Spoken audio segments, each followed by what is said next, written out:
Joining me now is former Republican National Communications, RNC Communications Director Doug Heye, and former Democratic Congresswoman Donna Edwards. Welcome both. So, Donna, do you agree with Senator Sanders? He campaigned for Vice President Harris, but he's really now going after the party for what they didn't learn and how they lost the working class voters.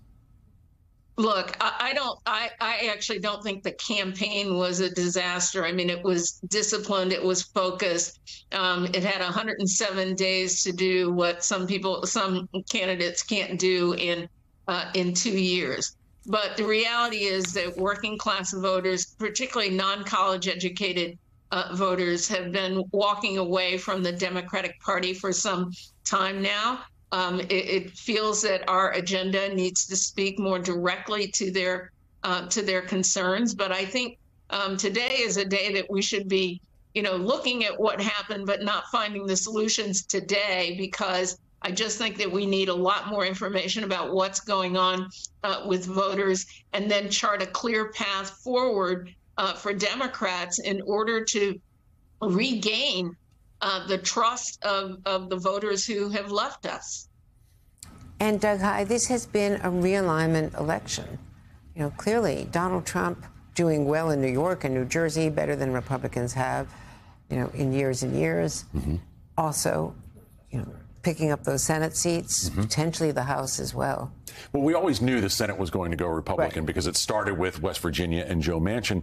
But what's interesting to me isn't so much North Carolina, which I talk about all the time, or Pennsylvania, Wisconsin, and so forth. The blue wall. It's New Jersey. It's Connecticut. These places that nobody was paying attention to, where Donald Trump certainly narrowed the gap. It means that voters throughout the country, almost everywhere in the country, move to the right. And I think that's for a couple of reasons. One, populism is about people, right? So whether you're Donald Trump or Bernie Sanders, you are focused on people.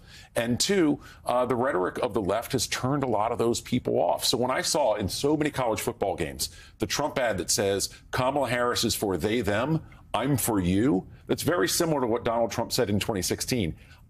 He would say, you see these signs that say I'm with her, well, I'm with you. He's talking about people. And as the left has moved further and further away from where voters are, it's why they've found themselves in trouble. There's that old line in It's a Wonderful Life. Every time a bell rings, an angel gets its wings. Every time a Democrat says Latinx, a Hispanic voter votes Republican. And that's a lesson that they need to learn from this campaign. But and it was also showing the NFL viewer fans transgender rights for felons, which actually was a Trump policy while he was in office. But putting that on Kamala Harris from her initial campaign for president, and that kind of focus, amplifying it, mm-hmm. and in misstating it, frankly, in ads. Let me ask Donna about all of this, because, Donna, Doug is right about expanding the support, and especially with people of color, expanding support, largely in the Hispanic community, speaking to working class Hispanics in Georgia, in Pennsylvania, critical voters in more and more states, and speaking to them not as a monolithic community, but speaking to people who now have the aspirations, the frustrations, the anxieties, of white working class voters who have long thronged to Donald Trump. Well, I mean, the fact is, and it should be no surprise, that when people are concerned about buying bread and eggs, it's hard for them to think about big structural changes, about things as, sort of somewhat distant, like democracy. Those things are important, of course.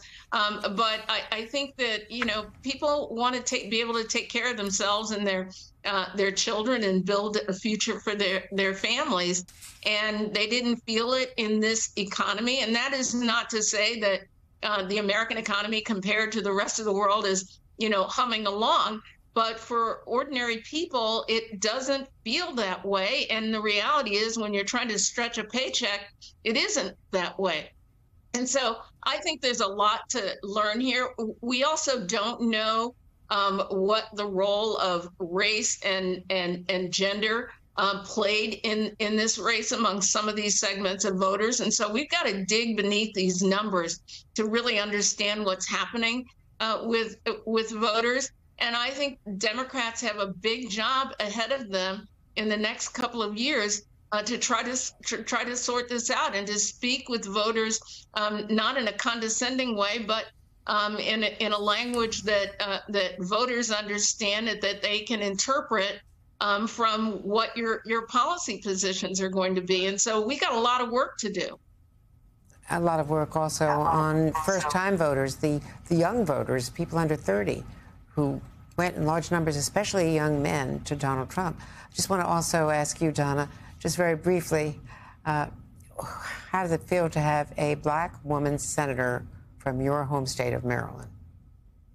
Well, I mean, you know, we got two black women senators, one from Maryland with Angela Alsobrooks. I think this is an important historic moment. But Lisa Blunt Rochester in Delaware, that means having two black women serving at the same time, which has also never happened in the history of the nation. And so there are some bright spots in this election, and Angela Alsobrooks and Lisa Blunt Rochester are two of those bright spots.